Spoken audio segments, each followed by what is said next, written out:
Psychology and PIA pass between education practice bits అయితే చూద్దాము.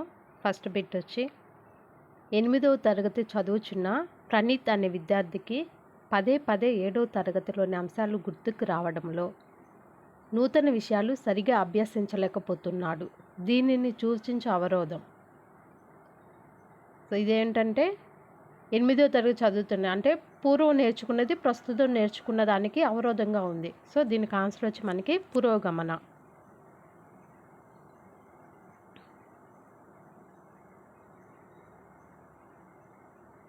పురోగమన అవరోధం. Next bit. రవి అనే విద్యార్థి తక్కువ మార్కులు పొందడం వలన ఉపాధ్యాయుడు మందలించడంతో పొందిన బాధను మర్చిపోవాలని ప్రయత్నిస్తున్నాడు. దీనిని సూచించినది. సో దీని ఆన్సర్ వచ్చి మనకి కావాలని మర్చిపోవడం అనేది మనకి దమనంలోకి వస్తుంది. సో దీని ఆన్సర్ మనకి దమనం. ఆప్షన్ 2 అనేది కరెక్ట్ ఆన్సర్. Next bit. క్రింది వాక్యాల్లో సరైన దానిని గుర్తించము. కింది వాక్యాలలో సరైన దానిని గుర్తించము. సో అభ్యాసనం వలన స్మృతి ఏర్పడుతుంది. స్మృతి వలన అభ్యాసం జరిగినట్లు అవుతుంది. దీని ఆన్సర్ వచ్చి మనకి అభ్యాసనం వలన స్మృతి ఏర్పడదు, స్మృతి వలన అభ్యాసనం జరిగినట్లు అవుతుంది. సో దీనికి మనకి బి మాత్రమే సరైనది. ఆప్షన్ 2 అనేది correct answer. Next bit. Ramu అనే విద్యార్థి తన తోటి విద్యార్థికి గణితం అభ్యసించటంలో సహాయపడెను. దీనిలోని బదలాయింపు. సో రాము అనే విద్యార్థి తన తోటి విద్యార్థికి గణితం అభ్యసించడంలో హెల్ప్ చేశాడు.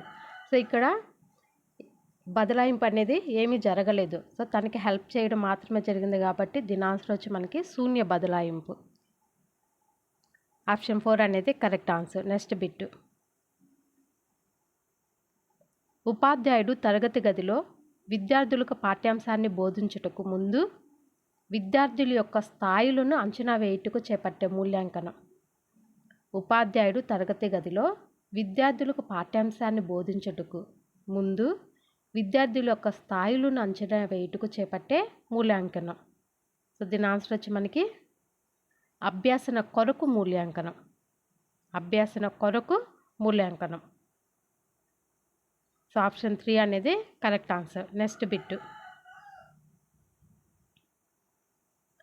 సైన్స్ టీచర్ తరగతి గదిలో విద్యార్థులకు జంతు కణం గురించి బోధించి వెంటనే వృక్ష కణం గురించి కూడా బోధించినది. అది విద్యార్థిలో ఏ రకమైన అభ్యాసన బదలాయింపు కారణమవుతుంది? సో ఇక్కడ ఫస్ట్ ఏం చెప్పారు? జంతు కణం గురించి చెప్పి వెంటనే దానికి వృక్ష కణం గురించి కూడా బోధించారు. సో ఇది అనుకూల బదలాయింపు. దీని ఆన్సర్ వచ్చి మనకి అనుకూల బదలాయింపు. ఆప్షన్ 2 అనేది కరెక్ట్ ఆన్సర్ అవుతుంది. Next bit. 10వ తరగతి చదువుచున్న కేతన్ అనే విద్యార్థి ప్రాథమిక తరగతుల్లో చదివిన పద్యం చెప్పలేకపోతున్నాడు. దీనికి కారణం. సో దీనికి కారణం వచ్చి మనకి అనుపయోగం. సో ఆ పద్యాన్ని ఉపయోగించకపోవడం వలన ఆ పద్యాన్ని చెప్పలేకపోతున్నాడు. అనుపయోగం. ఆప్షన్ 3 అనేది correct answer. Next bit. Kiran అనే విద్యార్థి ఉపాధ్యాయుడు చెప్పిన విషయాలను అడిగిన వెంటనే చెప్పగలుగుచున్నాడు. ఇది స్మృతి ప్రక్రియలో దేనిని సూచిస్తుంది? సో దీని ఆన్సర్ వచ్చి మనకి పునఃస్మరణ దశ.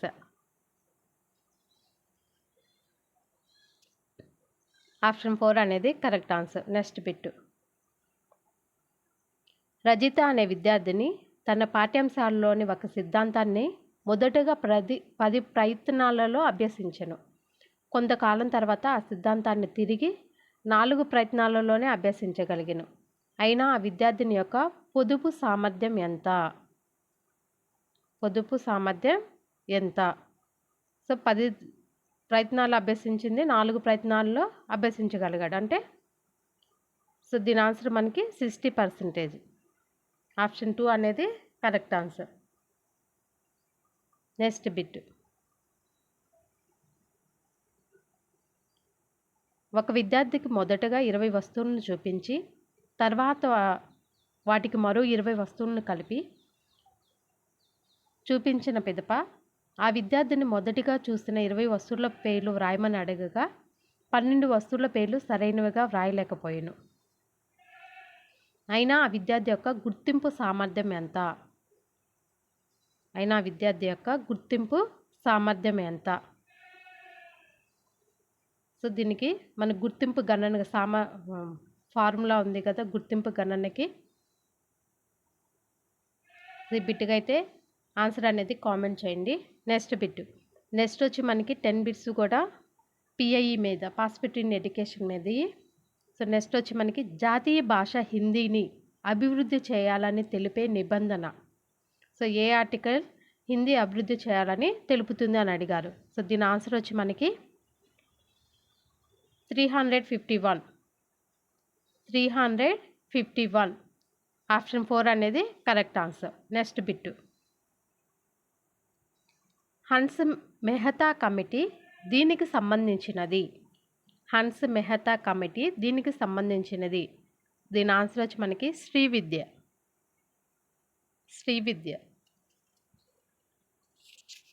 ఆప్షన్ 1 అనేది correct answer. Next bit,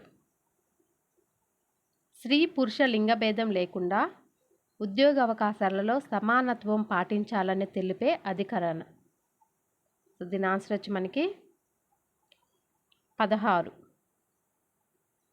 option 4 అనేది కరెక్ట్ ఆన్సర్. నెక్స్ట్ బిట్టు, గ్రామీణ ప్రాంతాల్లో బాలికల విద్య ఎడల ప్రజల మద్దతు లేకపోవడానికి గల కారణాలను అధ్యయనం చేయడానికి ఏర్పాటు చేసిన కమిటీ.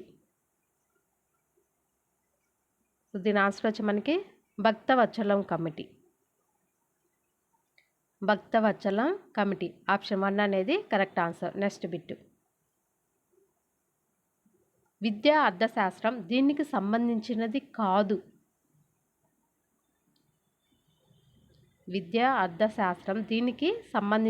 కాదు. సో దీని ఆన్సర్ వచ్చి మనకి డబ్బు యొక్క అందుబాటు గురించి. నెక్స్ట్ బిట్, గృహ ఆర్థిక సంబంధ వ్యవహారాల్లో నైపుణ్యం ప్రదర్శించుటకు ఉపయోగపడే శాస్త్రం. సో దీని ఆన్సర్ వచ్చి మనకి ఎకనామిక్స్.